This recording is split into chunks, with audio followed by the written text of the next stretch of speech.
अस्सलाम वालेकुम। मेरा नाम है खालिद रसूल ख़ान। मैं एक सोशल वर्कर हूँ। मैं जो है सो आज तक पिछले 15 साल से सोशल वर्क करते आया हूँ।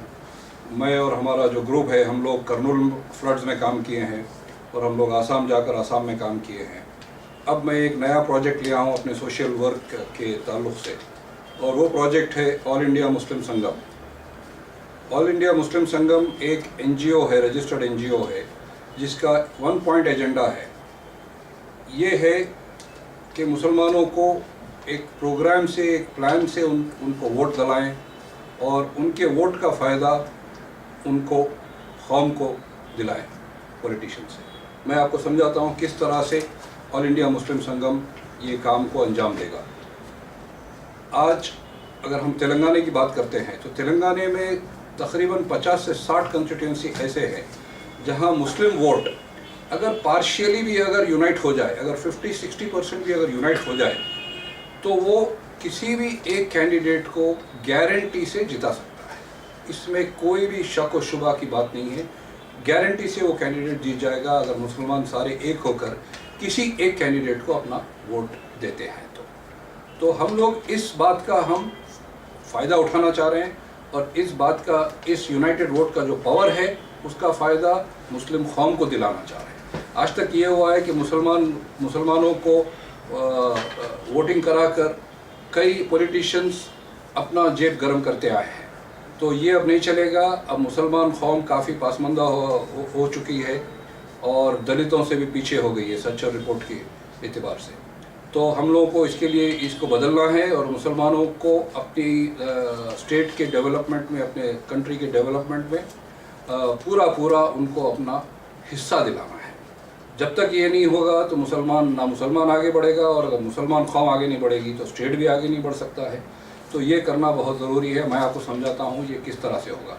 ये उतना मुश्किल काम नहीं है, आसान है। अगर हम सब अपने छोटे छोटे जो डिफरेंसेस होते हैं उनको बाजू रखकर मुत्तहद होने का इरादा कर लेते हैं। अब देखिए, मुत्तहद होना उतना सिंपल नहीं है, क्योंकि आपको मुत्तहद होकर अपने यूनिटी का फ़ायदा उठाने के लिए भी एक प्रोग्राम से काम करना पड़ेगा। तो वो प्रोग्राम है ऑल इंडिया मुस्लिम संगम का प्रोग्राम। इसमें हम ये करेंगे कि जो है सो मुसलमानों को हम बताएंगे कि भाई तुम लोग पहले दूसरी कौमों से अगर कंपेयर किया जाए तो तुम्हारी तादाद बहुत कम है, 5 से 10% है सिर्फ। वो लोग 80 से 90% है। तो दूसरे लोग पार्टियों का खेल खेल सकते हैं, लेकिन मुसलमानों को क्या फ़ायदा है पार्टियों का खेल खेल के, कि एक मुसलमान कहे मैं TDP का हूँ, मैं कांग्रेस का हूँ। इसकी ज़रूरत नहीं है।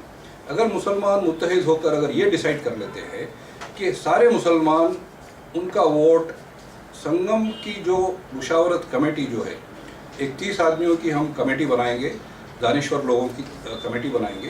ये कमेटी की हर कंस्टिट्यूंसी में कोई एक कैंडिडेट को सेलेक्ट करेंगे जो ऑलरेडी स्ट्रॉन्ग है। उस कैंडिडेट का हम वो रेड्डी है, मुस्लिम है, ये सब कुछ नहीं देखेंगे। ये सिर्फ यही देखेंगे कि वो स्ट्रॉन्ग कैंडिडेट हो, क्योंकि स्ट्रॉन्ग कैंडिडेट को मुस्लिम वोट से जीतने का चांस ज़्यादा होता है। तो हम ये करेंगे कि उस कैंडिडेट से एग्रीमेंट करेंगे कि भाई हम तुम्हें मुसलमान वोट अगर दिलाते हैं तो तुम हमारी कौम को क्या करोगे, तुम तुम्हारे कंस्टिट्यूएंट्स के लिए क्या क्या काम करोगे। इसका एक रिटन तहरीरी एग्रीमेंट होगा और इस एग्रीमेंट की कॉपी हम आप सारे मुसलमानों को पब्लिश कर देंगे, बता देंगे, मसाजिद के दीवारों पर लगा देंगे ताकि सब देख सके। तो ये एग्रीमेंट होने के बाद हम मुसलमानों को अपील करेंगे कि आने वाले इलेक्शन में इस कंस्टिट्यूंसी के सारे मुसलमानों का वोट फला कैंडिडेट को जाना चाहिए। अब देखिए, जिसको भी मुसलमान इकट्ठा होकर वोट देते हैं और वो ऑलरेडी अगर स्ट्रॉन्ग कैंडिडेट हो तो गारंटी से वो जीत तो जाएगा, लेकिन जीतने के बाद वो कैंडिडेट जो MLA बनेगा वो MLA आपका काम करेगा, इसकी गारंटी नहीं है अभी। क्योंकि एक बार जीतने के बाद अक्सर MLA, अक्सर पॉलिटिशियन भूल जाते हैं कि कौन उनको जिता कर रहा है। तो यहाँ पे हम किस तरह से आपको गारंटी कराएंगे कि वो आपका काम करेगा। वो इस तरह से होगा कि जो संगम इनको आपका वोट दिलाया है, वो संगम इनको टाइम टू टाइम रिमाइंड करेगा कि भाई अगर तुम अपने कंस्टिट्यूएंट्स का काम नहीं करते, अगर कोई कंस्टिट्यूएंट तुम्हें कॉल करता है और तुम रिस्पॉन्ड नहीं करते, अगर ये सिलसिला अगर जारी होगा तो अगले इलेक्शन में संगम मुसलमानों का वोट तुम्हारे से हटाकर किसी और को दिला देंगे। तो देखिए वो पॉलिटिशियन ना पैदा हुआ है ना पैदा होगा जो अगले इलेक्शन का नहीं सोचता। जैसे वो गद्दी पे बैठता है तो पहली बात जो सोचता है कि अगले इलेक्शन में मैं किस तरह से फिर से जीतूंगा। तो जब इसको ये डर होगा कि मैं अगले इलेक्शन में अगर मुसलमानों का काम नहीं करा तो अगला इलेक्शन में मैं हार जाऊंगा, तो जब गारंटी के साथ ये आपके काम करेगा, जो भी है, कभी पुलिस अगर आपके बच्चों को सताती है या ज़मीन के पट्टे बट रहे हैं, आपको अपना हिस्सा नहीं मिलता, तो जब आप ये एमएलए से अपने काम करा सकते हैं। इन अदर वर्ड्स, ये जो एमएलए होगा ये आपका ज़ाती एमएलए बन जाएगा, कौम का ज़ाती एमएलए बन जाएगा ये। तो ये एमएलए जो है सो इस एमएलए से आप अपना पूरा फ़ायदा उठा सकते हैं। अब रही बात कौम की, उसकी वो कैसा करेंगे। अब देखिए जैसे अगर सारे स्टेट में 30 से 40 एमएलए इस तरह से अगर संगम जिता कर ला सकता है, तो उसके बाद हम ये 30 से 40 एमएलए का जो भी पावर होता है वो लेकर जहाँ भी कौम का प्रॉब्लम है, जहाँ भी कुछ कौम की रिक्वायरमेंट है, वो ये 30 से 40 एमएलए का पावर हम इस्तेमाल करके चीफ मिनिस्टर के पास जाकर वो आपके काम हम करा सकते हैं। जैसे रिजर्वेशन का हो या जो भी हो, या कहीं अगर दंगा फिसाद होने का डर हो, वहाँ कर्फ्यू लगाना है, जो भी है, तो वैसे सिचुएशन में हम इन 30-40 एमएलए को हमारे पास बुलाकर इनको लेकर सीएम के पास जाकर आपका काम करा सकते हैं। और एक चीज़ हम जो करा सकते हैं मुसलमानों के लिए, देखिए मुसलमान एमएलए को जीतना बहुत मुश्किल है। जैसे आप देखें महबूबनगर में जो हुआ, निज़ामाबाद में जो हुआ, तो मुसलमान, क्योंकि मुसलमानों की तादाद ओल्ड सिटी छोड़कर कहीं भी इतनी नहीं है कि वो सिर्फ मुसलमानों के वोट से वो जीत जाए। तो हम ये कर रहे हैं कि हम मुसलमान एमएलए के पीछे नहीं भाग रहे हैं, जो भी एमएलए स्ट्रांग है उसको जिता कर ला रहे हैं।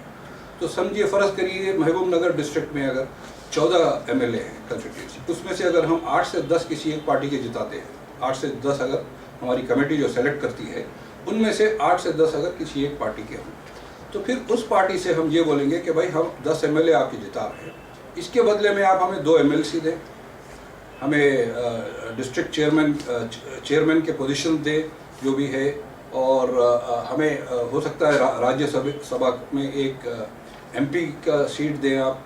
तो इस तरह से हम मुसलमानों को कम से कम एमएलए नहीं तो MLC, Rajya Sabha, MP, committee chairman, इस तरह के पोजीशन हम मुसलमानों को दिला सकते हैं।